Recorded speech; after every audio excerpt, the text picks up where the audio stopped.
Hey, everybody. Welcome to the latest edition of the Kolpack and Izzo Podcast, playoff style, brought to you by Gate City Bank with Jeff Kolpack.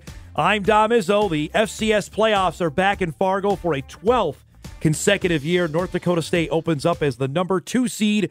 They'll welcome in a Missouri Valley team in Southern Illinois. The Salukis here by virtue of beating South Dakota last week, 22-10. I think the game, to me, seems so secondary with everything that's happened over the last 7 days in college athletics. Isn't that crazy? I mean, hey, let's back up. I want to start here, if you wouldn't mind. Let's back up a little bit in the Division I transition. And you just said the 12th straight playoff game, or year, right? You're making the playoffs. 12 straight years. And remember in 04, 05, 06, you got here in 06, right? I did. And at that time, you thought, okay, I wonder if they'd ever have a chance to win a national title. I wonder if they can make the playoffs once in a while. Like we said, I had DJ McNorton on my show on Friday morning, and that 2010 team shattered everything. You and I were there. I remember looking at you saying, they can compete. They could have won the whole thing that year.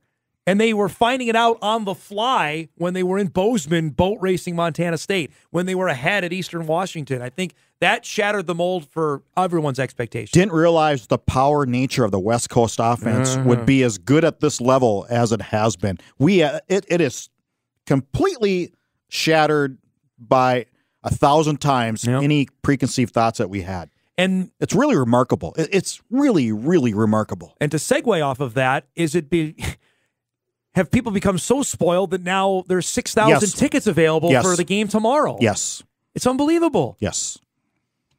I mean, we've discussed this to the moon and back on why people aren't going. And there's, I think, a myriad of reasons. I think you and I have discussed this.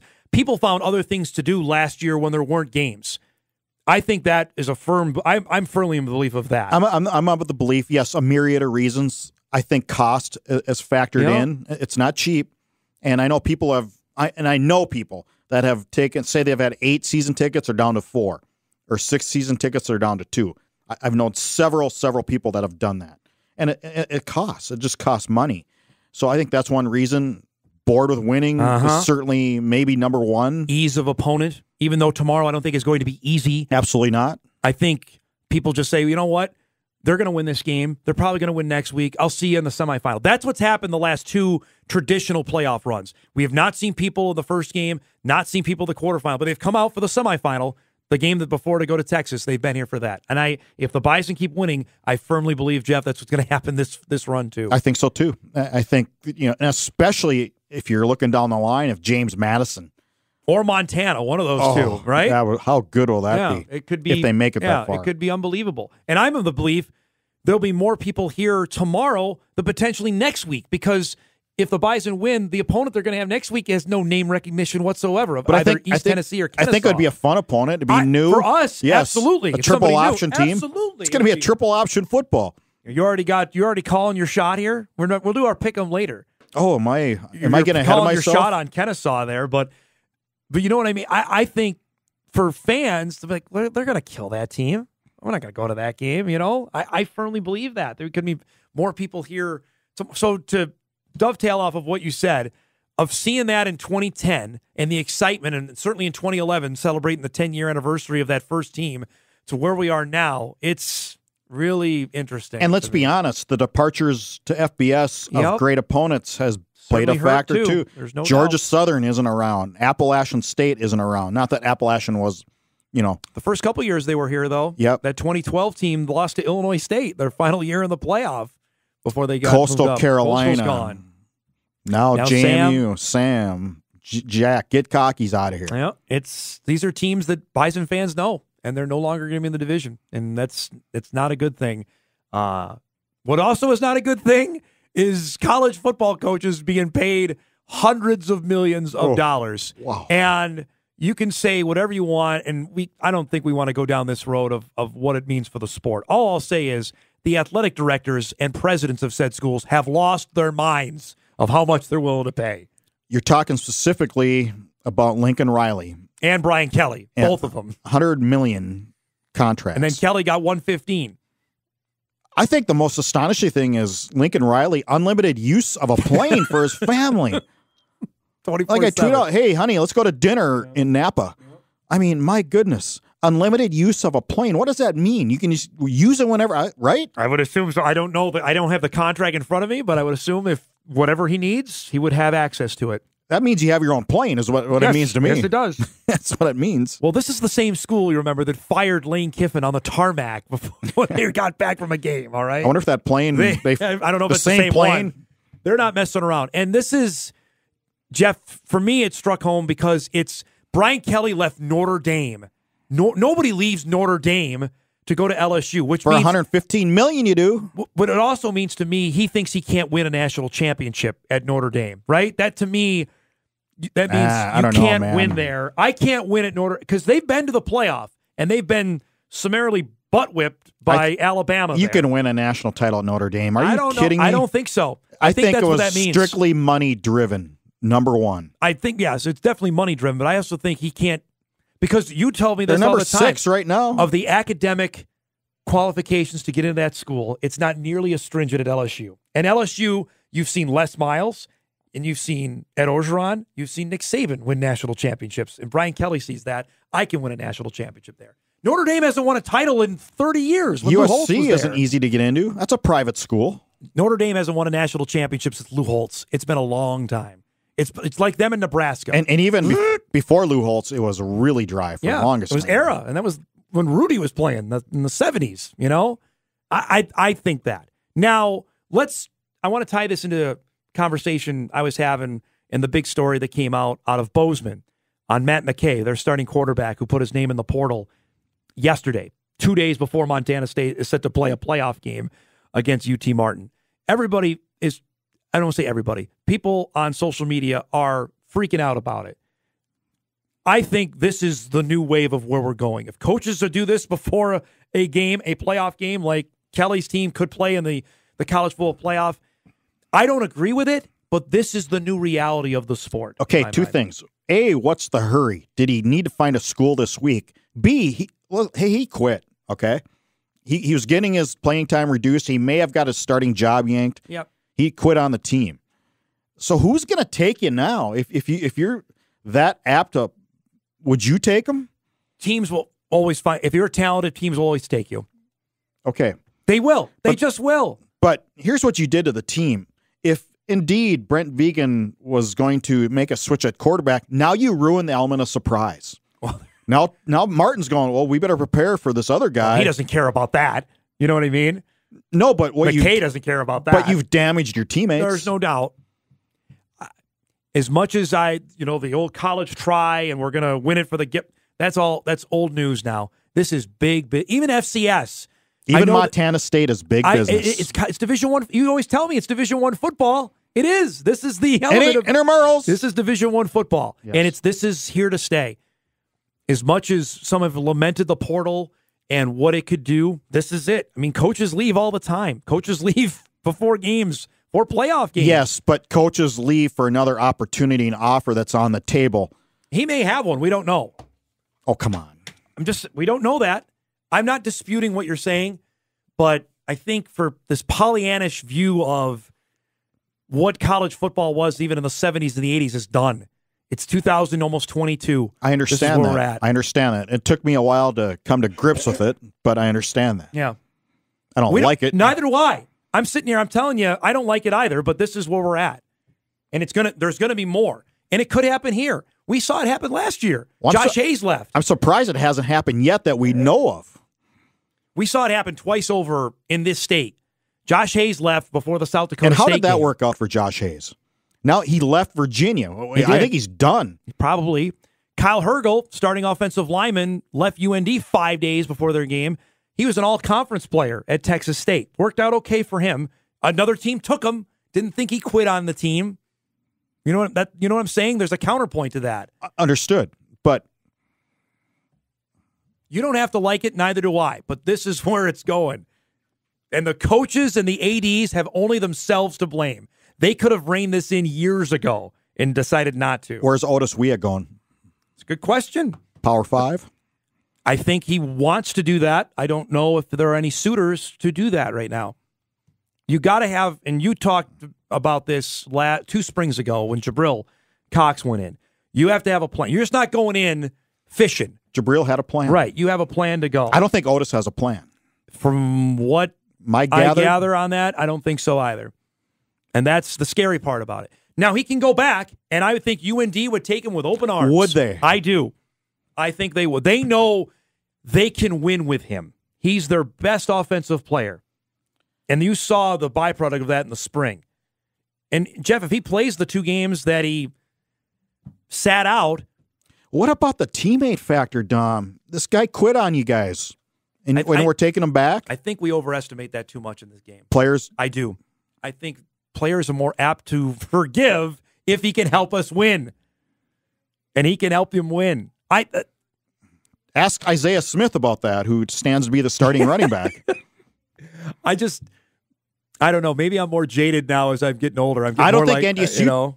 In fact, I know this.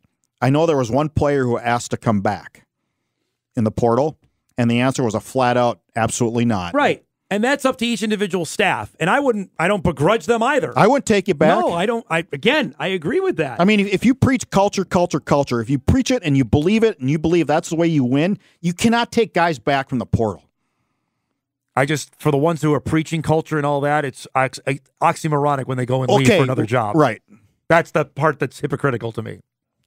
Well, then, you know what I mean? No, because we get it stuffed on our face all the time about team and but coaches culture and all players, that. They're not on equal footing. They're not.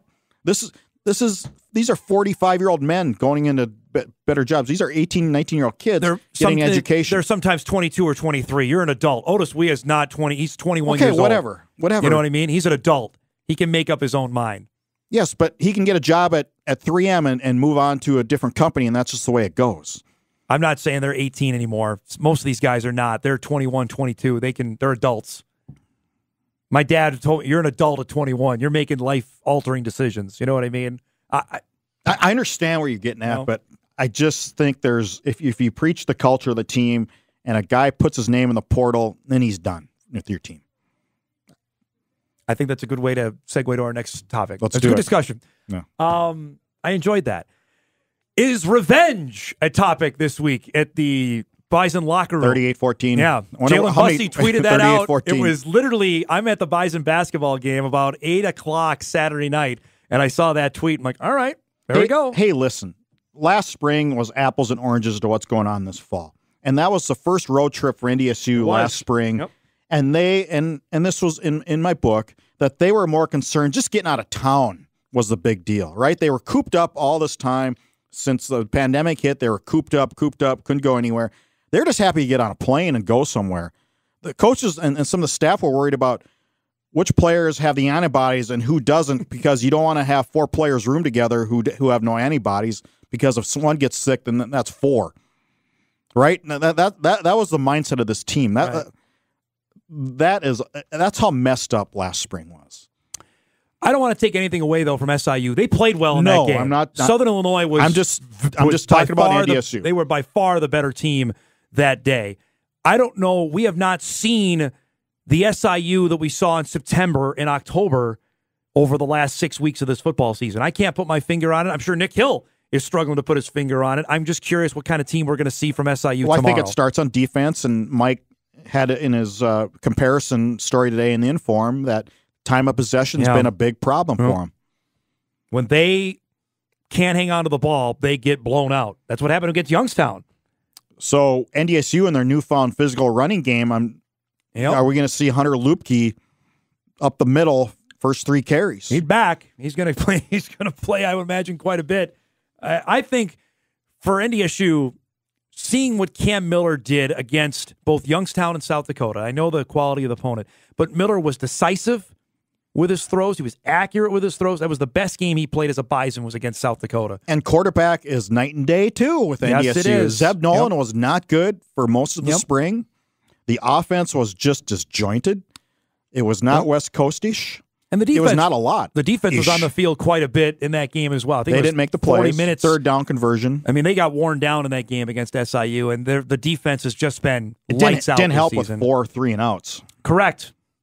They were not. The NDSU offense was not able to sustain anything in that game against SIU that day, and that's the big key here, I think, for this game tomorrow. Now, what Nick Baker do we see as well? Do we see the Nick Baker who was wheeling and dealing against K-State earlier this season, or do we see the one that's been inconsistent against Northern Iowa and Missouri State? Last spring, the first time they saw Nick Baker. It was. Yeah. Yep. So now you've had essentially 2 seasons to figure him out and what he does. Avante Cox is legit, though, man, on the outside. He's he's not hurt. He left the game against South Dakota, but he's a dude on the outside if they can get him the football. And they run the ball really well. Obviously, we know Javon Williams, but they got a host of backs. Ramir Elliott back there that they're Strong really good. May not play. Justin Strong may be out of the lineup, too. You never know. On playoff games, I'm like, I'll believe it when I see it if they're not out there playing. And you did that whole story about it this week on that they're – Braden Thomas said it to you for your story. And are you hurt or are you injured? Right, that's the thing. Sometimes it's now about sucking it up and going out this time of the playing. year doesn't matter really. I think it's all about how this game starts. If NDSU comes out like they did against Youngstown and USD, they'll blow the doors off of SIU. I believe that. If this game is 10-7, Jeff, or if SIU gets up 10, then it's game on. I firmly believe. I don't think Southern Illinois has the to come back from 10 or 14 I don't think they have down. the passing offense to come back. Yeah. And this, you mentioned it, Bison secondary has been phenomenal this year. Talbert, who we picked on through the spring, has been very good this fall. And he's been much better tackling. Price has been good. Eubanks has been outstanding. And obviously the 2 on the back end with Weber and Tutsi have been sensational. Dom Jones is part of that mix. Yep. They've been sensational back there. I don't know how they and those guys are coming back next year. And you know who, by the way, who I thought, who had a really good game against South Dakota? James Kaiser. He's back. Kaiser He's is part of healthy. my matchup graphic. Yeah, I think he was a different player. I think you saw a healthy Kaiser for the first time since, Central Arkansas? in October. Wow, that's going back. Seriously. I think it's been a while since we saw a healthy number 26 out there. And that makes a difference because he makes plays at the linebacker spot. Right. Another guy that's coming back next year. That's scary there. Couple other things off the field. Now the big – you were busy yesterday.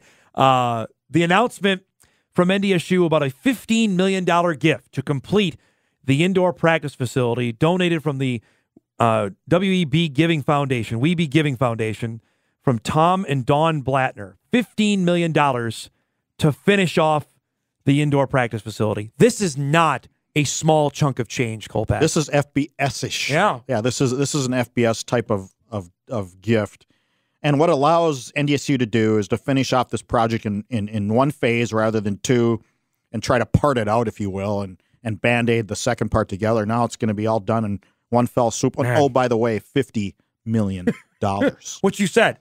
$50 I million. think we were on that for a while, that was probably going to be the 37 was out there, but this is going to be the final price They were given tag. the approval for 37 from the state legislature. Now it'll be and they still have to get signed off for the final 13, but since it's all privately donated, there's not going to be any issue there. You would hope not. Right? There's not going to be any issue with the state legislature. NDSU is still paranoid about that. Those kind of they are very careful how they approach. They are now after the President's House debacle with President Chapman about 15 years ago. They are very careful on how.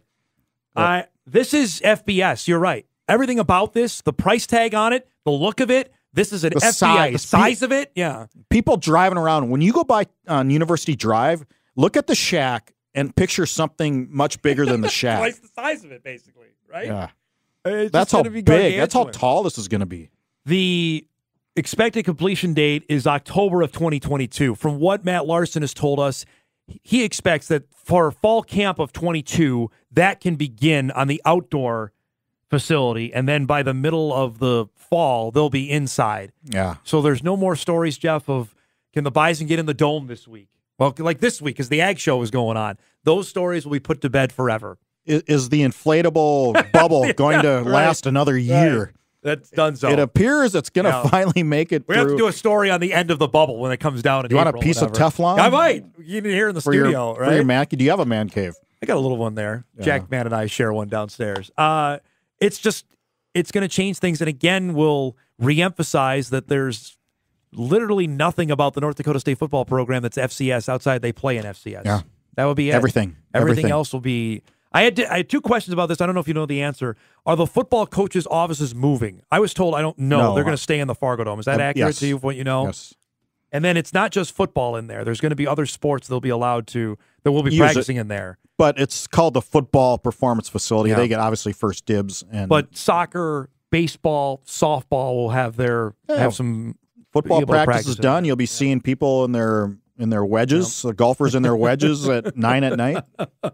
It's a better deal for everybody. There's no doubt about it. If you're a North Dakota State golfer, your short game from 100 yards in should be spot on. Well, first off, you have that indoor putting green that they have and chipping facility inside the shack. Although I would argue that indoor putting is not the same. But the swing and a 100-yard shot off of field turf.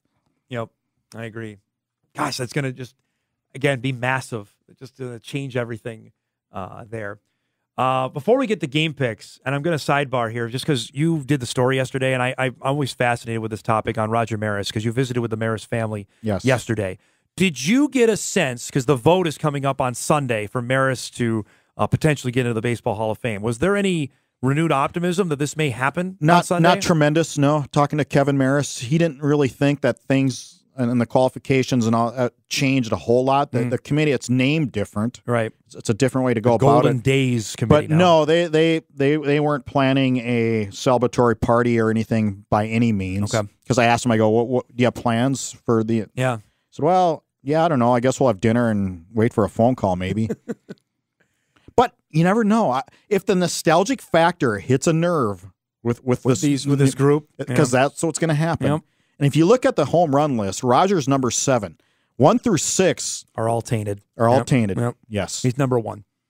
I'm not just pandering here to our audience or North Dakotans. He's number 1. I had the pleasure of going out to New York. And you're a Met. You hate the Yankees. I do hate the Yankees, but I love history, and I love baseball history. And I got to meet the Maris family out at Yankee Stadium on the 50th anniversary of him breaking the record. I got to go to the Hall of Fame and see the bat. Mm-hmm. The bat is there. The ball is there from 61.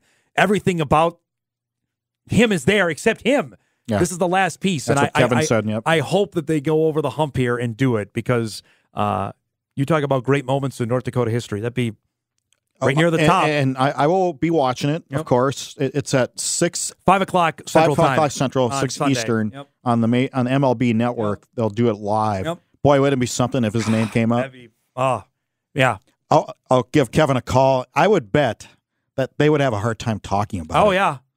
They were... all these years. They were without words. When Derek Jeter brought out the bat from Cooperstown, I was there on the field at Yankee Stadium when they brought it out, and there was tears then. I mean, and obviously... It was just the bat. It was just the bat. And the crowd went crazy. And I had talked to old school Yankee fans who hated Roger Maris that now had an appreciation for him. That they love him now. When they retired his number, they loved him now. And so he needs 75% of the vote, so he needs 12 of 16 votes of approval. He can only vote for 4 people. Yep. Which, why wouldn't you vote for 4? I mean, if you're on the committee... I don't get that. Why would you... Baseball Hall of Fame voting is Come on.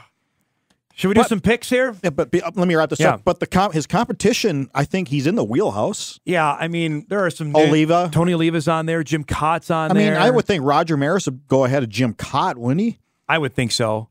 I always look at Dale Murphy. Dale Murphy was a 2-time MVP, 7-time All-Star, much like Maris was. Yeah. Murphy had more home runs. I think he had 398 home runs to Maris's 260 or whatever it is, more RBIs. If Dale Murphy's getting a serious push for the Hall of Fame, then Roger Maris should, in my mind. And it's not just for the one season. He won the MVP back-to-back, 3-time world champ, 7-time All-Star. I can go on. And he's Roger Maris. Yes. He's Roger. His feat, his notoriety has stood the test of time, which is remarkable. Yep. 60 years later. Dale Murphy will not stand the test of time. People in 40 years will not know who Dale Murphy, we're 60 years beyond the home run record, and it's still the home run record. Right. In my mind. All right, let's get to picks. So it starts tonight with the second round. Remember, all the games are on ESPN+. We'll be on the air tomorrow on Bison Game Day on WDAY, but for those looking to find the Bison game, it's on ESPN+ tomorrow. So Holy Cross leads us off. They had a miracle win to beat Sacred Heart. Can they do it again on the road at Villanova tonight? No, that's sorry, Charlie, but the end of the line for Holy Cross. Villanova, the 5 seed there. A nice seed for Villanova. Villanova's a 13.5-point favorite. I think they win by a couple touchdowns, too, over Holy Cross. The game of the weekend is tonight in Missoula, 8 o'clock ESPN+. Eastern Washington and Montana, the old Big Sky rivals meeting. Eastern won this game in Cheney back in October. Montana had its starting quarterback hurt in that game. He's back. And I think that's the difference. I just am not a fan of Eastern Washington making a deep run. They have a good quarterback. Barrier's fantastic. And their defense was good against Northern Iowa, which surprised me. But then Northern Iowa had some problems. Yeah, they couldn't do anything offensively. I like the Grizz. I like the Grizz as well. I think Montana's prime maybe to do a deep run here. They're a 3.5-point favorite at home. I like the Grizz in that one. Tomorrow's game, Southeastern Louisiana at James Madison. The Dukes are the 3 seed. The Lions wipe the floor with Florida A&M, which we thought would happen. They're a 2-touchdown favorite at home tomorrow. JMU has won 11 straight playoff games at home. No reason to think it won't be 12. I mean, Southeastern has the good quarterback. Southeast, Cole Kelly is his name. Yep, 42 touchdown passes. But that's it. There's not a whole lot to hang with JMU. Kennesaw State is at East Tennessee State. This is in the Bison bracket. The winner of this game will play the winner of SIU and NDSU 1 o'clock on ESPN+. ETSU is the 7 seed. Remember, they beat Vanderbilt earlier this year. Kennesaw ran all over Davidson. This is an interesting game here. Things are rocking in Johnson City. The first playoff game since 1996. They brought football back, actually, since then. East Tennessee quarterback, he's small, but I think in this game, I don't think Kennesaw is tremendously big. I think East Tennessee State wins, and I think they're on their way to Fargo. Interesting. I'm going with Kennesaw on this one. I think the triple option to see it, to try and stop it if you haven't done it. Oh, things are rocking in Johnson City, though. And actually, this is a future opponent for the Bison. They'll go to Johnson City in 2024, if I remember correctly. I think Kennesaw, though, will win this game. Do they play wagon wheel at the game? I don't know. Darius Rucker? We'll find out. We'll find out next week. You can do all the research on that if it ends up being the opponent. 2 o'clock kickoff in Huntsville. These are former conference rivals that now will they'll be WAC rivals for a season. Incarnate Word at Sam Houston. Does the Word, can they do it against Sam Houston with a 21-game win streak? Yeah, last time these teams played, Sam had almost, I think, 600 yards of offense. And the Word can score, but the Word can't stop anybody either.